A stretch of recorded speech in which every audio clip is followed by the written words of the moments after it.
So something that I missed covering a few months ago that is actually really interesting was the midway sales for Manga, the best-selling manga in 2018. I believe it goes from November of 2017 to May of 2018, around there. That's like what they call the midway point, and then at the end of the year, of course, we'll get the full-on sales, I believe by November, because that's how they, do these things or whatever. So by November, we'll know the full-on list, but it definitely showcased a different story than we've seen in recent years regarding the sales of every manga thus far for the year. And it showcased that a series like, for example, Attack on Titan, not the juggernaut that it once was, not doing the crazy things that it once did, being pretty freaking close to One Piece. And in fact, looking at this list, there is a good majority of series that are just neck and neck.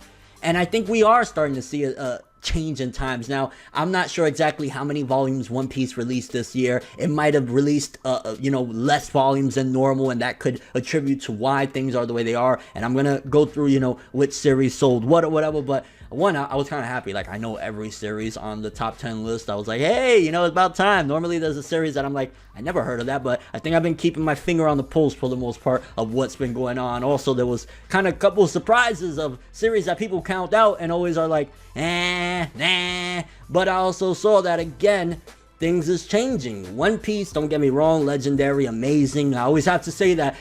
One Piece fans, I can assure you, it is still greatness. It's still a freaking godlike creature or whatever. But it is interesting that, yes, Attack on Titan's anime has come back, last year, and then we got this year. But it's, again, not having that same impact of when the first season came out that just, exploded the sales or whatever. And other series as well, again, really close with One Piece. And it's starting to showcase that. I think we're in a different time now. It's definitely been a different time. We've talked about this kind of before, but it's starting to showcase that before, back in the days, we used to have, the classic saying, the big three of Naruto, One Piece, and Bleach, because everything else was just so far below what these series were doing, numbers-wise. They were just immensely popular to the point where no other series could touch them. But now we're at a time where there's a lot of popular series, and that's definitely showcasing and telling about what the state of the anime manga industry is now. Because again, back in the day, there was just a select few that was really doing big things.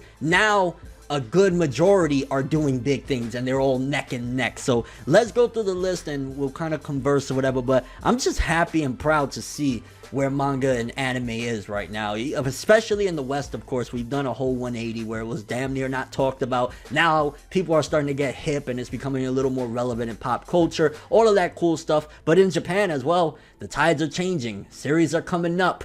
Who knows, maybe by the end of this year we could have a change in what's truly number one at this point. But yeah, let's start going down. And again, forgive me that this is old, but it really just started making me think of what's happening in Shonen Jump and the manga industry in general. A lot of things are changing. So coming in at number 10, and I was kind of shocked at this, is One Punch Man with 1,658,054 copies.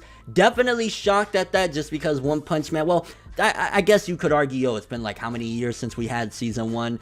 When season 2 drops, I expect that by the end of this year to jump up definitely a few million. But One Punch Man coming in at number 10, and again, maybe I shouldn't really be surprised. No anime for a while, it's not really being talked about that much. So One Punch Man, that's I guess pretty good for a midway, considering there's not that much hype about it. The chapters are released irregularly, although I heard Murata did a recent treat for the fans and dropped like 140-page chapters, so kudos there. But One Punch Man, again, really good, 1.6 million. Then coming in at number 2, Tokyo Ghoul Re, which the manga has now ended. I think we're approaching in October season 2 of Re, which tragically is supposed to wrap everything up in 12 episodes, like 100 and some chapters, some crazy 80. I don't know exactly how many chapters, but definitely not that excited about what they're doing with the Tokyo Ghoul anime with the final season. But that did 1,962,722 copies, so roughly about 300,000 more than One Punch Man, but still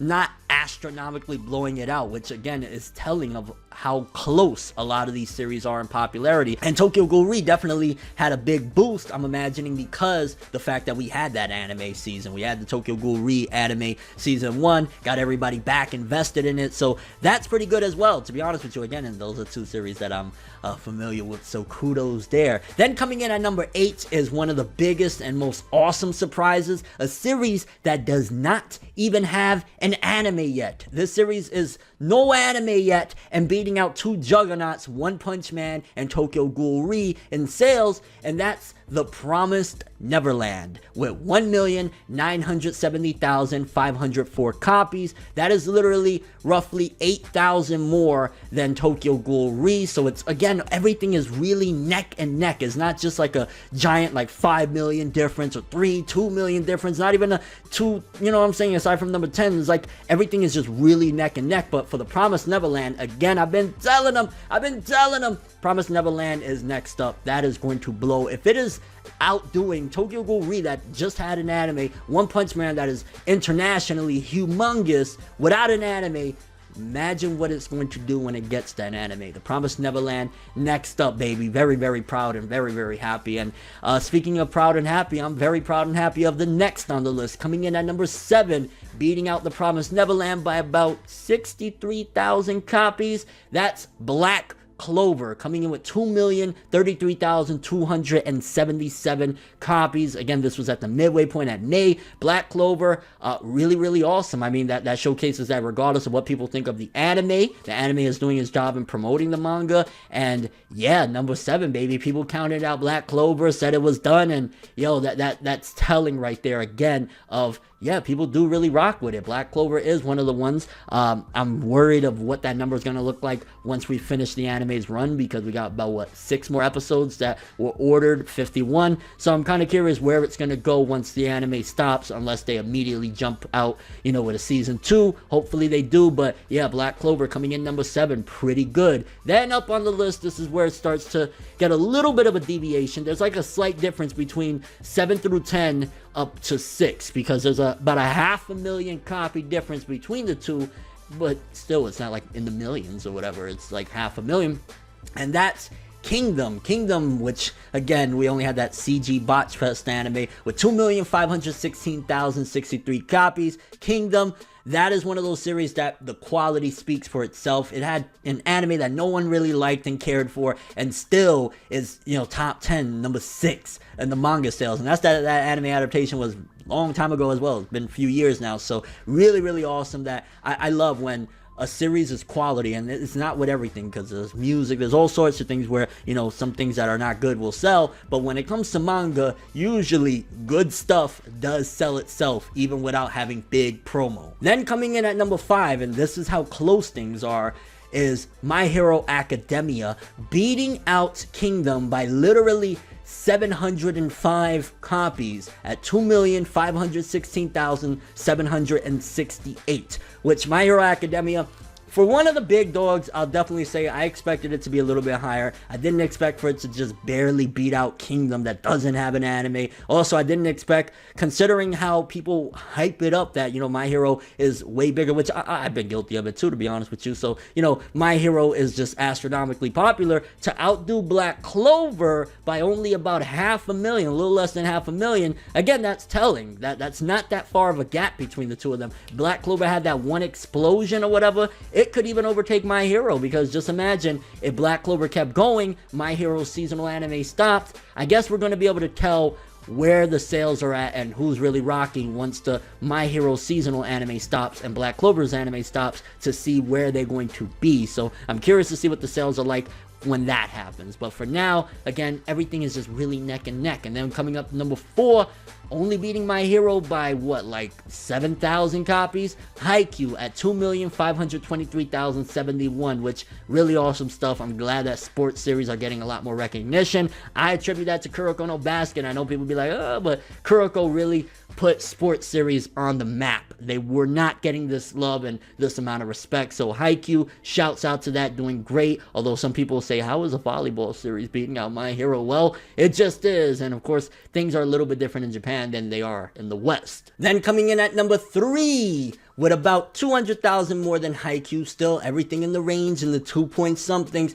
The 7 Deadly Sins, I definitely think that a big part of it still remaining up here is the fact that we had that season 2. Well, they had that season 2. We haven't legally gotten season 2 outside of Japan, but with 2,769,915 copies, 7 Deadly Sins still busting out numbers, and to be honest with you, is not that far off from the number 1 and 2 spot. And I think if they would have cranked out one more volume of 7 Deadly Sins, 7 Deadly Sins easily would have been number 1 or 2. That's how close everything is. But 7 Deadly Sins, again, shouts out to it. Incredible shonen manga. I definitely need to catch up and talk more about it before it ends in a year. Then coming in at number 2, of course, Attack on Titan with 2,997,049 copies. So about 200,000 more than 7 Deadly Sins. Almost 3 million. I think the anime is still helping it. It's not, definitely, it can't hurt it when it's, not a bad adaptation or anything like that. It's definitely helping it because One Piece only outdid Attack on Titan by about 113,000 copies. That is a huge improvement compared to, if we're talking any other years, usually One Piece is about a few million above the rest. So the fact that One Piece is at 3,110,049 copies,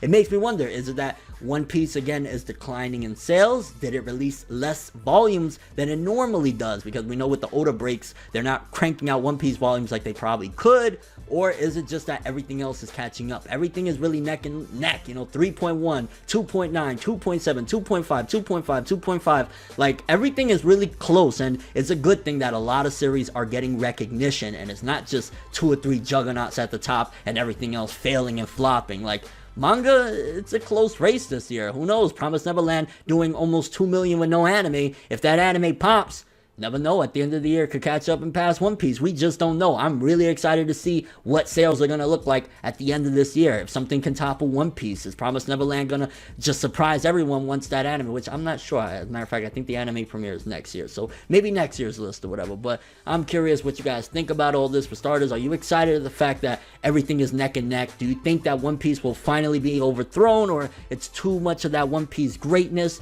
And what do you see this list looking like by next year or at the end of this year? I'm excited to see it because this is a neck and neck race for the top. But that's all I have for this one. Thanks for watching. Hope you enjoyed. If you liked anything I had to say or enjoyed the video, drop me a like. I'd greatly appreciate it. And if you want more from me, make sure to subscribe. Follow me on Twitter, Instagram, stalk my Facebook, follow me on Twitch, and hit the bell to get all notifications. I'm ForneverWorld, and as always, people, have an awesome day. And remember the golden rule: anime and manga for life, boy. Bow. Have an awesome day. We making major moves, laughing at the haters lose. We don't give a fuck